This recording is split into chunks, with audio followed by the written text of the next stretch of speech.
이제는 마지막 챕터입니다. 90년대생이 소비자가 되었을 때 3부 나오는데 요즘 90년대생들이 이제 경제활동을 시작을 하게 되면서 소비자의 위치로 급부상을 하고 있죠. 그렇죠. 네. 뭐 제가 뭐 물건을 파는 사람은 아니지만 네.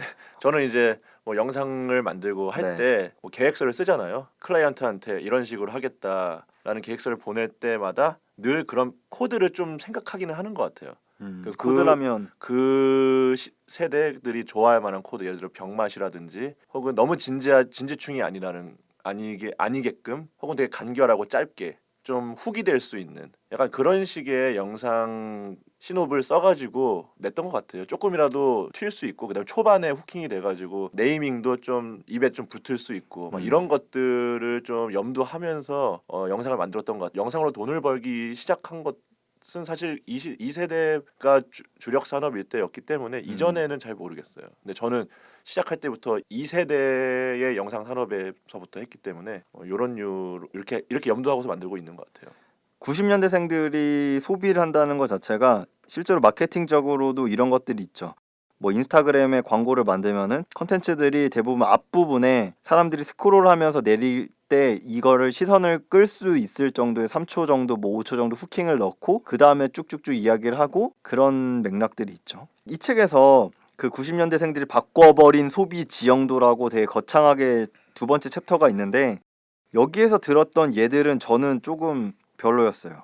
맞아요. 네. 용산 전자상가를 무너뜨리다. 90년대생들이 프리미엄 전략으로 다이슨이 역풍을 맞았다. 도대체 그 정도의 소구력이 있는 건가? 그죠? 현대자동차가 내수와 해외 시장 역차별로해서 비판받았다. 거의 큰 손이네요. 네. 90년대생들이 지금 우리나라 경제를 들었다 놨다 하는 네. 큰 손이야, 큰 손.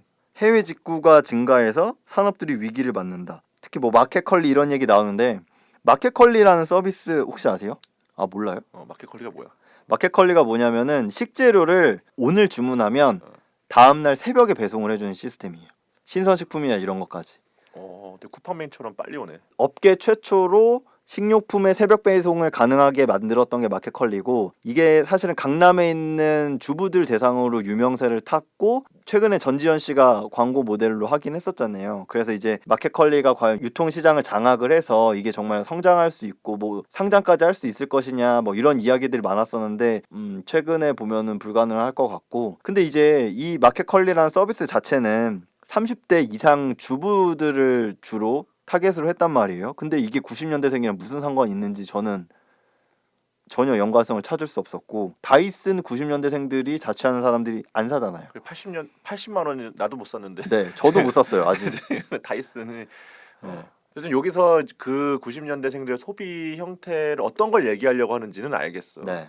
근데 이제 그것을 예로 든 것들이 사실 좀 약간 동떨어진 거였던 것 네. 같고. 이게 문장이 잘못됐어요. 90년대생들이 바꿔버린 소비 지형도가 아니라 바뀌어버린 소비 지형도로 인해서 90년대생들이 어떤 선호를 갖는지라는 것 앞에서도 말씀드렸던 것처럼 선후 관계가 안 맞아요.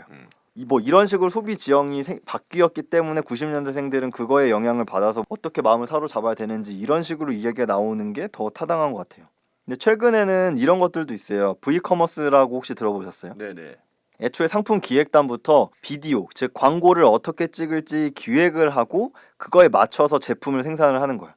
그러니까 요즘에 인스타그램이나 이런 데 보면은 뭐 제품 기능성 광고인데 막 극단적으로 비교해가지고 파는 그런 물건들 있잖아요. 뭐 샤워기 같은 것들도 있고 뭐 이런데 그런 제품들이 전부 다 V커머스 형태로 제작된 제품들이고 이게 기존에 없었던 새로운 시장을 만들었었던 그런 거죠. 그렇죠. 그런 것들은 사실 새로운 시장을 90년대생들이 좋아하는 새로운 시장이 있는 거는 맞아요. 제가 볼 때는 1인 가구들도 되게 많이 늘었고 디자인적인 것도 많이 되게 좋아하고 그래서 그런 아이템들 있잖아요. 막 리빙 아이템 같은 것들 예를 들어서 유튜브에 보면은 다다리빙이나 이런 데에서도 되게 뭐랄까 되게 어떤 리빙 아이템을 가지고 그거를 컨텐츠로 만들어서 되게 소비하고 싶게 만들죠. 그렇죠. 네. 근데 거기에 빠져서 저도 몇 개 샀어요.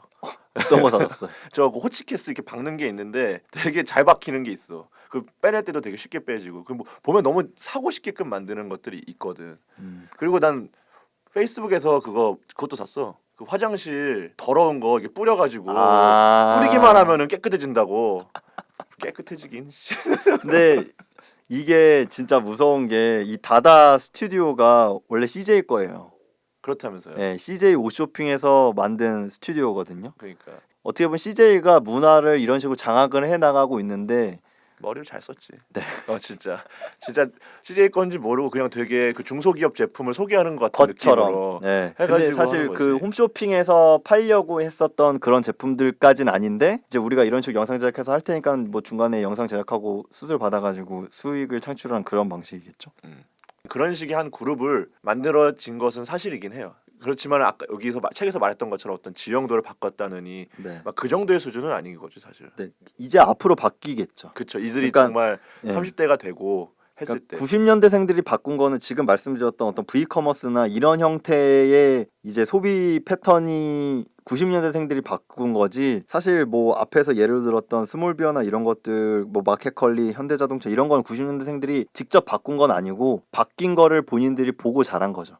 그렇죠. 네. 그런데 전 한편으로 의심스러운 게 이러면서 정직한 거를 추구하고 되게 깐깐하게 소비하고 광고를 차단하기 바쁘다라고 하는데 그냥 인터넷으로만 물건 보고 사는 게 과연 꼼꼼하게 물건을 사는 것인지는 전 의문이거든요. 오히려 과소비가 더 근데 뭐 진짜. 본인 얘기인가요? 그게 제가 안 그래도 또 체중계를 또 얼마 전에 또 사가지고 제가 최근에 샤오미 체중계를 지인 2명한테 팔았습니다. 예 지금 샤오미 체중계 이제, 직원처럼 예, 지금 전문 용어로 뽀찌라고 하죠. 예 떨어졌을 거예요. 네. 저한테 바로 링크를 쐈죠. 네. 링크 보자마자 저는 그걸 눌러서 진짜 30초 만에 결제했어요. 근데 이제 그 전에 제가 설득했던 과정이 있어요. 먼저 아 그쵸. 제 인바디를 보여줬죠. 예 거기서 이제 연동돼서 뜨는 예. 인바디를 보여주고 아니 뭐 체중계에 인바디까지 된다고? 호기심을 자극했어요. 아, 네. 후킹을 건 거죠. 그렇죠. 그러고 나서 링크 한번 딱 보내주면 그래서 저도 모르게 구입하고 구입 인증까지 제가 보내드렸죠. 네. 그래서 저는 그 인증해가지고 샤오미한테 뽀찌 좀 받으세요. 어쨌든 그런 식으로 이 온라인에서 쇼핑을 한다고 해서 물론 가격 비교가 다 이미 되어 있어. 우리가 찾아서 하나 일일이 들어가 보고 하는 게 아니라 단화화 같은 거 보면은 뭐 딱 때리면은 바로 단가 다 떨어지니까 그거 보고 들어가는 거지. 우리가 막 다 꼼꼼히 하나하나 살펴보고 하는 건 아니지 사실. 책에서 좀 좋은 거 좀 얘기하면 안 돼요 우리? 네.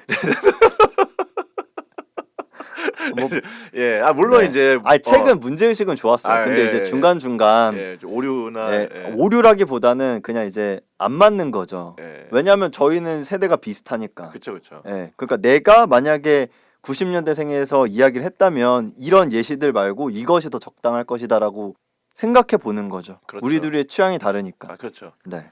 저는 이 책을 읽으면서 그래도 좋았던 거 하나 있어요. 어떤 거요? 하나 있어요? 전 되게 많았는데. 그 중에 하나예요. 그 중에 하나인데 이게 215페이지를 보면은 네. 마시멜로 이야기의 함정이 나와요. 이 부분이 저는 이 전체에서 가장 핵심이었다. 주제를 이렇게 꽁꽁 숨겨놨다. 가운데다가 살짝. 그러고서 속였다. 다른 책임 양 속였다. 어쨌든 그렇게 생각을 하는데 보면은 어쨌든 마시멜로 이야기 혹시 아세요? 네, 알아요. 아이에게 마시멜로 하나 주고서 어디 갔다 올 테니까 먹지 말고 있어. 갔다 오면 하나 더 줄게. 이런 식으로 해놓고 실험을 한 거죠 말하자면. 많은 아이들이 먹었고 안 먹고 기다린 아이들이 있었어요. 그래서 하나 더 받았던 아이들이 있었어요. 근데 나중에 보니까 안 먹고 기다리고 인내했던 아이들이 나중에 조금 더 성공을 했다 사회적으로 성공했다. 이런 어떤 사례 분석이 있었는데 사실 여기에 저는 그 사례 분석에 동의하지 않았거든요. 왜냐하면은 맥락이란 게 있으니까 그 아이의 맥락이 있으니까 얘가 왜 안 먹었고 먹고 싶으니까 먹었을 수 있고 여기서 제가 생각했던 걸 그대로 얘기해줬어요. 얘는 갔다 와도 하나 더 안 줄 것이라는 의심을 했을 수도 있어요. 그렇죠. 예. 근데 그걸 어떻게 담보하느냐. 근데 그걸 가지고 얘는 인내를 했기 때문에 사회적으로 성공할 수 있는 바탕이 되었다. 물론 그것도 하나의 요소가 될 수 있겠지만은 그게 가장 큰 요소라고 생각하지는 않거든요. 근데 그거 되게 일반화 시킬 수 있는 실험이었다고 생각을 하는데 여기서도 그런 얘기를 해줬어요. 그래서 사실 이제 90년생이 온다 전체적으로 봤을 때 이런 세대일 것이다라고 묶어놨지만은 아이들도 다 각각 다르다라는 거죠. 맥락에 따라서. 그렇기 때문에 일반화할 수 없다라고 여기에서 이제 얘기를 해줘요. 그래서 복잡한 세상 속에서 단순한 참을성만이 인생의 성공 비결일 수 없다. 세상의 수천 가지 요인들이 우리의 일상에 영향을 미친다라고 본인이 얘기를 하고 있어요 여기서. 이게 중요한 거야.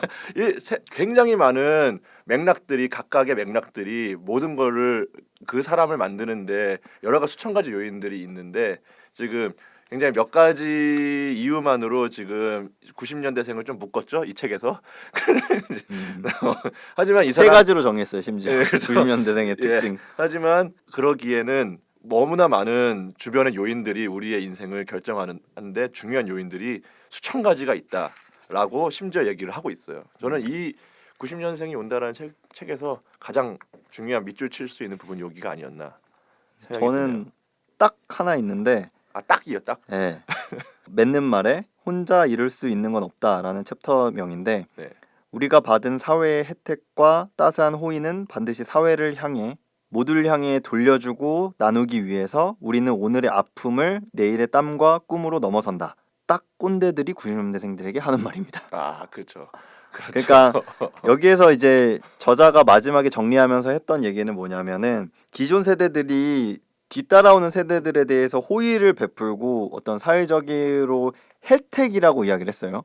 사회적인 혜택을 주고 지원을 줄 수 있어야 그 세대가 원활하게 작동을 하고 사회가 원활하게 성장을 한다라고 이야기를 하는데 저는 제가 지금도 가장 친하게 지내는 학교 다닐 때 후배들이 90년대생이에요 다. 지금 그 친구들 몇 년생이지? 93년, 92년생들 이런데 제가 그 친구들이랑 만날 때마다 20살 때부터 같은 20대였을 때부터 했던 얘기가 있어요. 나는 그냥 너희들보다 5발자국, 6발자국 정도 그냥 앞에서 걷는 사람일 뿐이다. 대신 내가 먼저 걸어보고 이 길은 좀 안 좋을 수도 있겠다라고 생각이 들면은 그거에 대해서는 이야기를 해주겠다. 너희들이 어떤 길을 걸어올지는 너희가 정하는 거고 나를 친하고 되게 저를 좋아하는 후배들이지만 내 길을 따라오려고는 하지 않았으면 좋겠다 라고 이야기를 하거든요. 기존 세대들이 가져야 되는 입장이나 이런 것들이 그런 게 아닐까. 그리고 저는 그런 어떤 인간을 너무 완벽하고 선해야 되는 존재고 그런 것들이 좀 너그러워졌으면 좋겠어요. 누구나 한번 실패할 수도 있고 미끄러질 수 있는데 우리 사회는 아직 그런 것들에 대해서 받아들일 준비도 안 돼 있고 그렇죠. 그거를 나는 실패했다라고 자신 있게 이야기할 수 있는 사회가 안 된 것 같아서 따뜻한 시선이나 그런 것들이 필요하지 않을까. 제가 생각했을 때 90년대생을 맞이했을 때 너 괜찮아 해봐라고 이야기할 수 있는 사람이 되는 게 중요하지 이런 식으로 해서 난 너희들 잘 알고 있어 라고 하는 거는 사실 오만이죠. 오만이죠. 네, 이렇게 생각합니다. 네, 아무리 알려고 해도 알 수도 없고 그렇죠. 알려고 할 필요도 없고. 그래서 이문세 씨가 알 수 없는 인생이라는 노래도 만들었죠. 네, 취향영수 3회 오늘은 90년생이 오고 있다라는 책을 가지고 이야기를 나눠봤습니다. 오늘 어떠셨나요? 사실 이제 책이 두 번째인데 네. 첫 번째 때보다는 그래도 좀 열심히 준비를 하려고 했어요. 왜냐하면 첫 번째 때 제가 마지막에 굉장히 텐션 떨어져가지고 힘들었던 기억이 있어가지고 그래도 이번에는 좀 열심히 준비를 했는데 제가 이 책에 대해서 생각한 거 한 가지만 더 얘기를 하고 마무리 짓게요. 사실 이 책을 읽으면서 느꼈던 게 90년대생이라는 이 단어는 이 책의 맥거핀이에요. 맥거핀. 맥거핀이라는 것은 영화에서 쓰는 용어인데 알프레드 히치콕 감독이 썼던 거예요. 히치콕이요? 네, 히치콕 감독이 썼던 건데 뭐냐면은 내용에 크게 영향을 주진 않지만 존재함으로써 사람들이 굉장히 긴장하게 만드는 거가 있어요. 예를 들면 이거예요. 한 4명의 남자가 테이블에서 포커를 치고 있어요. 근데 영상에서 테이블 바닥에 폭탄이 붙어 있어요. 근데 그럼 관객들은 긴장하겠죠. 폭탄이 언제 터지나. 약간 서스펜스 같은 거죠. 그렇죠. 하지만 영화 끝날 때까지 폭탄이 터지질 않아요. 이거는 그냥 있던 거야. 야, 그럼 허참 아저씨가 보면 진짜 속 터지겠네. 안트 계속 도는 거야. 계속 저 살았어요. 어쨌든 그런 것처럼 이 책도 90년대생이라는 거를 굉장히 많이 중요하게 언급하고 있지만 사실 이거는 90년대생에 대한 얘기가 아니라 지금 이 시대 우리가 살고 있는 시대가 무엇인지에 대한 얘기를 한 거 90년대를 차용했을 뿐이고 네, 맞아요. 그냥 90년대생이라고 안 했어도 돼 사실은 이 영화는 크게 문제는 없어. 그러면 제목을 뭐라고 지어야 될까요? 그냥 온다? 이 시대가 왔다. 라고 하면은 재미없잖아. 올드. 이게 맥거핀인 거예요 결국에는. 90년생이라는 게 들어갔기 때문에 90년생 뭐지? 읽었고 다 읽고 나니까 90년생이 뭐야 그래서 이렇게 그렇게 됐던 것 같은 느낌이 들어서 어쨌든 그런 측면에서는 뭔가 마케팅적으로 잘 쓴 것 같고 저는 마지막으로 딱 한마디만 하면 혹시 이 책을 읽고 나는 90년대생인데 왜 난 이렇게 생각을 안 하지? 나 이상한 사람 아니야? 라고 의심하시는 분이 계시다면 그렇게 의심 안 하셔도 된다고 말씀을 꼭 드리고 싶습니다. 그냥 여러분들은 여러분들이지 꼭 남들이 한다고 해서 그걸 맞추거나 똑같이 할 필요는 없다고 생각해요. 맞아요. 좋은 마무리인가요? 꼰대 같네요. 네. 알겠습니다. 뭐 저 인정해요. 지금까지 이야기를 나눠봤는데 저희 이제 다음 주에는 어떤 주제를 가지고 하나요? 이제 책 했으니까 네. 사실 영화 또 넘어가야죠. 영화를 할 텐데 내용은 조금 다르지만은 공동의 주제를 좀 가지고 있는 영화 두 편을 저희가 보고 올 예정이에요. 네. 어떤 영화죠? 하나는 더 헌트. 매즈 미켈슨. 네, 맞습니다. 매즈 미켈슨 주연. 네, 그리고 또 하나는 그래도 나는 하지 않았어. 라는 카세리오 주연의 일본 영화죠. 일본 영화죠. 더 헌트가 스웨덴 영화인가요? 예, 어차피 미국 영화는 아니에요. 유럽 네. 쪽이에요. 스웨덴 영화로 알고 있는데 네. 네, 뭐 자세한 이야기는 다음 주 네. 이 시간에 하는 걸로 하고 네, 지금까지 취향연구소 3회 90년생이 온다 함께 했습니다. 지금까지 취향연구소의 양 사장 오달이었습니다. 다음 주에 만나겠습니다. 안녕. 안녕.